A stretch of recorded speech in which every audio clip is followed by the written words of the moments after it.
Okay, to animate this now, what we're going to do is much like we did in previous tutorials. So I'm just going to hide some of these containers here.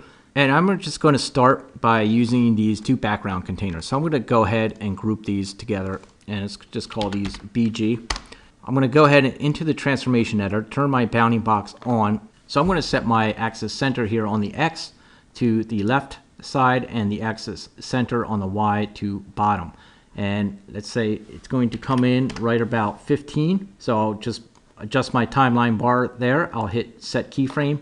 I'll rewind my timeline, and I'm just going to use the scaling here to have this animate up like that. And I'll set a keyframe at 0. We hit play, and now that just animates up. I'm going to go ahead and turn on this texture, and I'm going to go into the transformation editor for this one. I'm going to set this one to the right side, axis center on the X.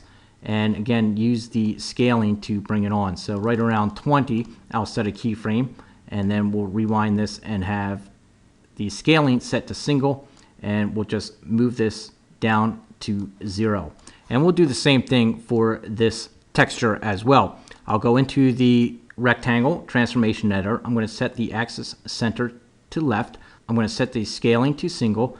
And right around 25, maybe that will come on. I'll hit set keyframe. I'll rewind my timeline, and I'm going to scale this down to 0 like that. So now we hit play. Everything kind of animates on. I'm going to move down to my title. I'm going to turn this on, and I'm just going to have this fly in from the left side. Since everything is grouped together, I'm just going to keep it simple for this demonstration. And roughly it's going to land around here. I'm going to set a keyframe. I'm going to rewind and then move the position out so that it comes in from the left side. I'm going to hit set keyframe. We hit play, and now that comes in as well. We can type in this information. So I'm going to go ahead and move the group in for this as well. We'll set where we want it to land, roughly around 30. It's going to land somewhere around there. We'll hit set key, rewind it, and then have this come in from the right side. So we hit play. We have all these animations coming in.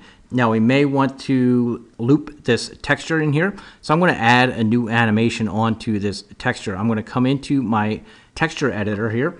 And again, we're going to use the position X here to kind of create a looping animation. So first I'm just going to position this somewhere for a good marking point and hit set key. Then I'm just going to reposition it on the X to whichever direction I want it to animate, and we'll just kind of reposition the position X, and we'll hit set key. Now we'll go into the stage here. We need 2 directors since we're going to have one looping and one with a stop. So I'm going to add a new director. I'm going to rename this director to loop. I'm going to find that animation that I just made in here. Since we have 2 animations on one container, we can actually break these up. And it tells you here, one is scaling, one is texture. So on this texture position X, I'm going to go ahead and click between the keyframes. I'm going to turn on loop out and set it to infinity. I'm going to go ahead and drag this out so that's a little bit slower. I'm going to drag this position into the loop director. While I'm in the stage here, I'm going to use the default director to set my stop point. So roughly around here, this is where I want it to stop. I'm going to select that director. I'm going to hit add stop. Here it adds our stop point. And if you want to move your looping director back, you can, so it starts at 0. We have our stop point. We just need to copy these keyframes now to create an out animation. So I'm going to go ahead and hold down C and start copying each one of these keyframes so that we have our out animation. And again, I didn't pay too much attention to the speed or position of where these out things are. I'm just doing it quickly so that we can move on.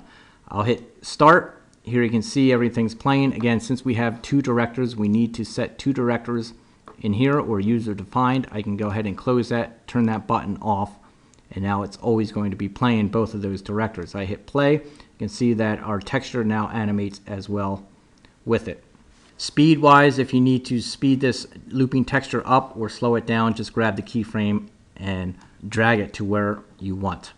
Okay, last thing that we need to do is just add the control plugins here. So we have 2 elements here that we'll want to switch out, the title text and the information. So I'll go ahead and open the title. I'll go into our built-ins, into the container plugins, into the control folder, drag our control text onto our title text, click on the control text, and our field identifier is now 1. I'm going to leave the default settings as is. I'm going to go into our information.